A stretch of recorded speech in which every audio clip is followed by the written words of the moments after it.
Optics University. Step 1. Preparing. First, we're going to decide what we're going to examine with our microscope. You may have prepared a slide that looks like this, or you may want to prepare one of your own. If you prepare your own slide, you're going to take a blank slide, a cover slip, and then you're going to take a very small specimen and place it on the center right here.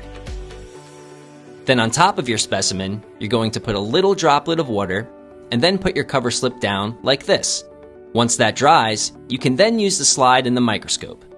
If it's a wet specimen, use immediately.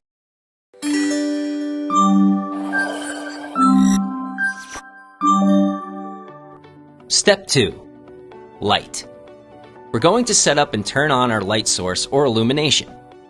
First, make sure the microscope is plugged in and turn on the power button.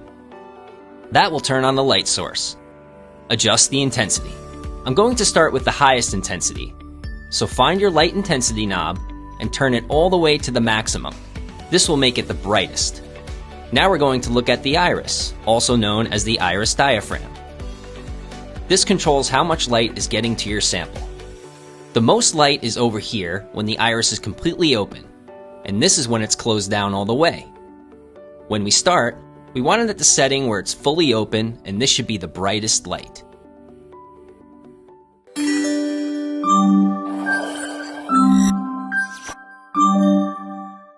Step 3. Setup. If your eyepieces aren't already installed, you can simply install them by placing them into the draw tubes here. If you have a binocular type, then you insert both of them like this. You can adjust the distance between these two for your eyes by rotating the two tubes together. And you can use the diopter knob to adjust the focus balance between the two tubes. Once that's set up, you're going to want to install your slide into the slide clip like this. Next, you're going to adjust and center your slide using the stage. When using the mechanical stage, there's two knobs down here to move it up or down, left or right. You want to move it to where the light is centered right on the part of the specimen that you want to look at.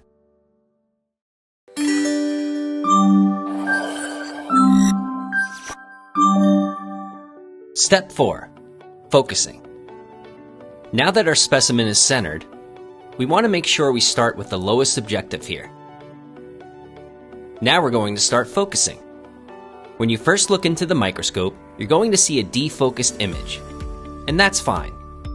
There's a coarse adjustment here, and a fine adjustment here. These are both coaxial, which basically means you can turn one and the other one turns, which is really convenient. You want to adjust the coarse knob first, and then if you need to, do a micro adjustment. When you look into the microscope now, you should see it in focus. Just be careful when you're turning the coarse and fine knobs not to adjust the mechanical stage. You want to make sure you use the ones back here, which are the coarse and the fine focus.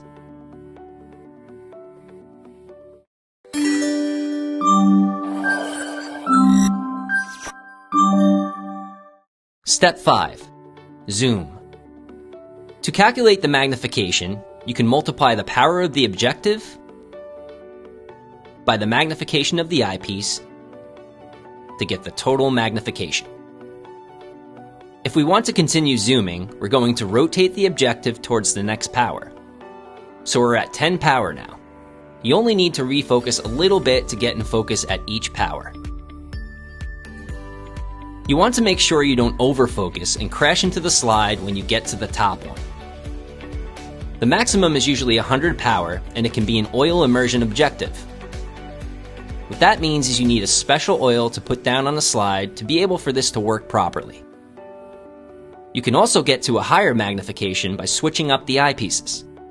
This one comes with 16 power, and that will get you up to a maximum of 1600 power.